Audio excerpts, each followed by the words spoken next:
Halo semuanya, sebelum lanjut nonton video ini, jangan lupa untuk klik tombol subscribe, nyalain loncengnya, like, dan share ke teman-teman kalian. Assalamualaikum warahmatullahi wabarakatuh. Halo teman-teman semua, kembali lagi dalam pembelajaran bahasa Indonesia dengan Miss Vivi. Pada pertemuan kali ini kita akan membahas tentang teks berita ya. Apa sih teks berita? Langsung saja kita ke pembahasan.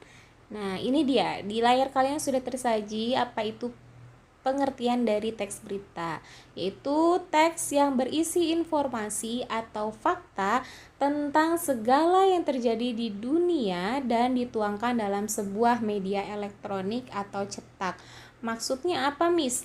Maksudnya adalah kalian bisa menemukan sebuah berita dalam media elektronik.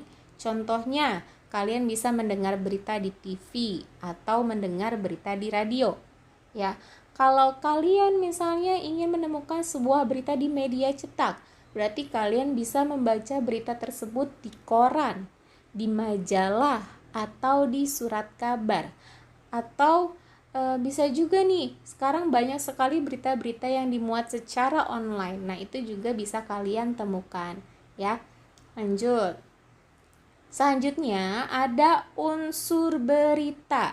Kalau kalian mengenal istilah 5W plus 1H, ada juga singkatan lainnya nih yang memudahkan kalian untuk menghafal apa saja unsur berita, yaitu adiksimba. Apa sih adiksimba?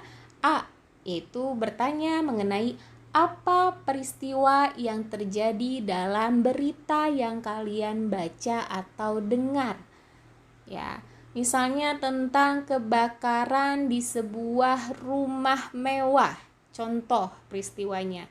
Kemudian di mana, ya, di manakah kejadian itu? Di manakah kejadian yang terjadi dalam berita? Misalnya di sebuah rumah mewah di Jalan Melati Blok 5. Nah, itu di mana peristiwa terjadi. Kemudian K-nya untuk menanyakan kapan sih kejadiannya, kapan sih peristiwa dalam sebuah berita itu terjadi, ya. Dalam hal ini tadi kita ambil contohnya kapan kebakaran di rumah mewah terjadi. Misalnya Selasa malam pukul 10. Nah, itu adalah untuk menanyakan kapan.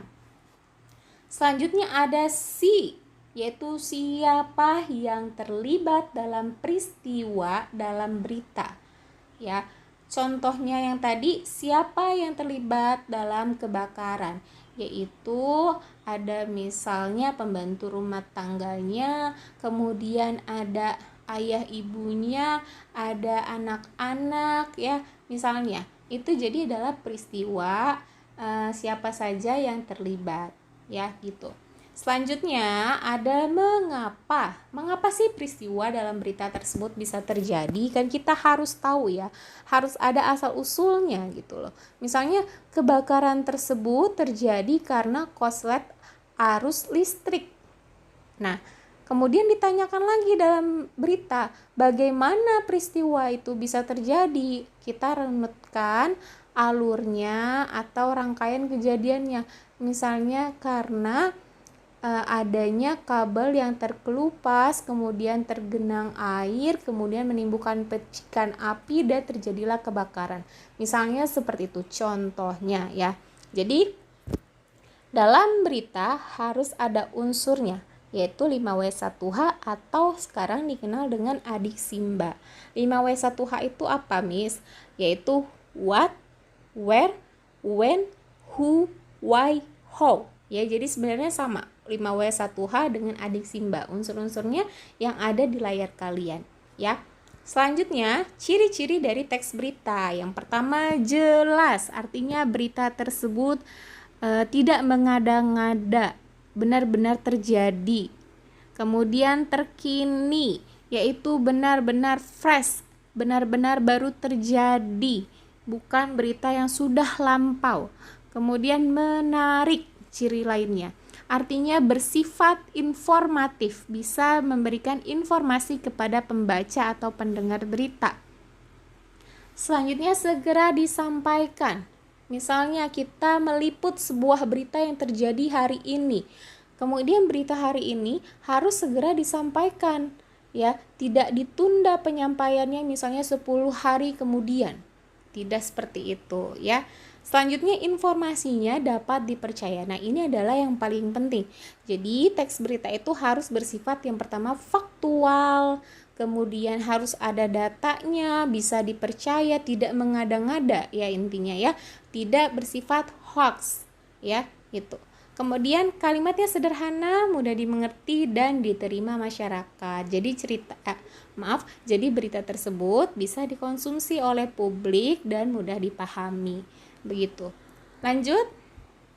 Syarat atau sifat berita yang pertama aktual, artinya adalah terpercaya, kemudian berimbang, tidak memihak kepada siapapun.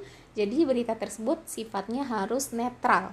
Kemudian lengkap, artinya unsur-unsur yang ada dalam berita harus ada, ya, mengenai apa kejadiannya, siapa, bagaimana, kapan, mengapa, ya, yang itu harus ada lengkap. Kemudian akurat, artinya tepat, benar-benar terjadi, faktual. Sistematis, harus sesuai dengan bagaimana cara menulis berita, bagaimana tata caranya harus sistematis. Kemudian menarik, bersifat informatif, dapat memberikan informasi tambahan bagi pembaca dan pendengarnya. Kemudian juga mudah dipahami. Lanjut. Nah, dalam setiap teks itu pasti ada struktur. Begitupun dengan teks berita memiliki struktur. Yang pertama strukturnya ada judul berita. Judul berita ini untuk menarik pembaca atau pendengar menyimak berita tersebut atau membaca berita tersebut. Ya, jadi judul berita dibuat menarik. Kemudian setelah itu ada lead atau kepala berita yang berisi informasi terpenting dari berita. Biasanya disajikan secara ringkas, jelas, dan menarik. Jadi ini adalah bagian awalnya, ya, bagian awal dari berita kalau kepala berita itu.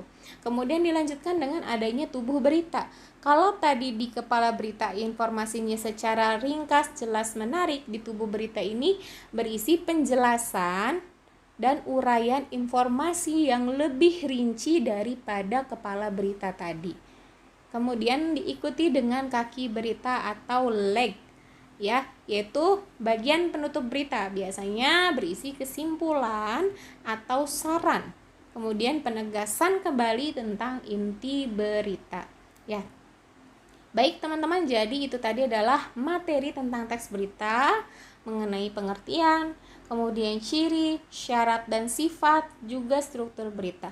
Untuk hari ini kita cukupkan pembelajarannya. Semoga kalian bisa memahami dengan baik. Kalau ada materi yang kurang kalian pahami, kalian boleh langsung tanyakan di kolom komentar atau bertanya secara personal ke Miss Vivi juga boleh. Atau nanti kita juga bisa mendiskusikannya di Google Meet, ya. Sekali lagi terima kasih sudah menyimak dengan baik.